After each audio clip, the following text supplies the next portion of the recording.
Assalamualaikum warahmatullahi wabarakatuh. Perkenalkan, nama saya Dea Rahmawati dari kelas 11 MIPA. Di sini saya akan membahas tentang HIV atau AIDS. Menurut Departemen Kesehatan Republik Indonesia tahun 2013, kasus HIV atau AIDS ini merupakan suatu kasus yang sangat fatal di masyarakat, di mana setiap penderita akan berakhir dengan kematian. Jumlah penderita HIV atau AIDS dapat digambarkan sebagai fenomena gunung es, yaitu jumlah penderita yang dilaporkan jauh lebih kecil daripada jumlah sebenarnya. Selanjutnya adalah pengertian HIV dan AIDS. AIDS singkatan dari Acquired Immune Deficiency Syndrome, merupakan kumpulan dari gejala dan infeksi atau bisa disebut sindrom yang diakibatkan oleh kerusakan sistem kekebalan tubuh manusia karena virus HIV. Akibat menurunnya kekebalan tubuh pada seseorang, maka orang tersebut sangat mudah terkena penyakit seperti TBC, kandidiasi, berbagai radang pada kulit, paru-paru, saluran pencernaan, otak, dan kanker.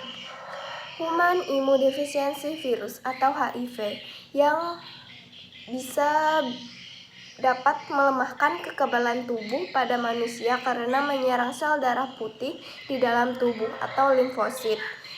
Orang yang dalam darahnya terdapat virus HIV dapat tampak sehat dan belum tentu membutuhkan pengobatan. Meskipun demikian, orang tersebut dapat menularkan virusnya kepada orang lain bila melakukan hubungan seks berisiko dan berbagai penggunaan alat suntik dengan orang lain. Adapun penyebab HIV atau AIDS.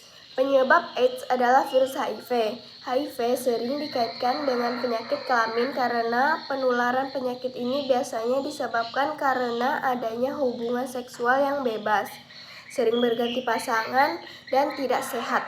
Terjangkit virus HIV bisa disebabkan oleh hubungan seks atau intim, atau vaginal, anal, maupun oral, yang menjadi penyebab utama penularan paling tinggi transfusi darah, jarum suntik, dan terkontaminasi antara ibu dan bayi selama kehamilan, bersalin, atau menyusui, serta bentuk kontak lainnya dengan cairan-cairan tubuh tersebut. Adapun gejala HIV atau AIDS, karena pada fase AIDS sistem kekebalan tubuh sudah sangat lemah, maka penderita HIV atau AIDS akan sangat rentan terkena infeksi dan jenis kanker tertentu. Penyakit yang biasanya terjadi pada penderita AIDS antara lain infeksi jamur pada mulut dan tenggorokan, pneumonia, toksoplasmosis, meningitis, tuberkulosis, dan kanker. Fase tersebut terbagi menjadi 3. Fase pertama umumnya muncul setelah 1-4 minggu infeksi HIV. Pada fase awal ini, penderita akan mengalami gejala mirip flu seperti demam, sakit tenggorokan, sariawan, sakit kepala, pembekakan kelenjar getah bening, dan kelelahan.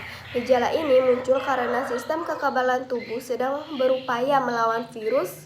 Gejala ini bertahan selama 1-2 minggu bahkan lebih.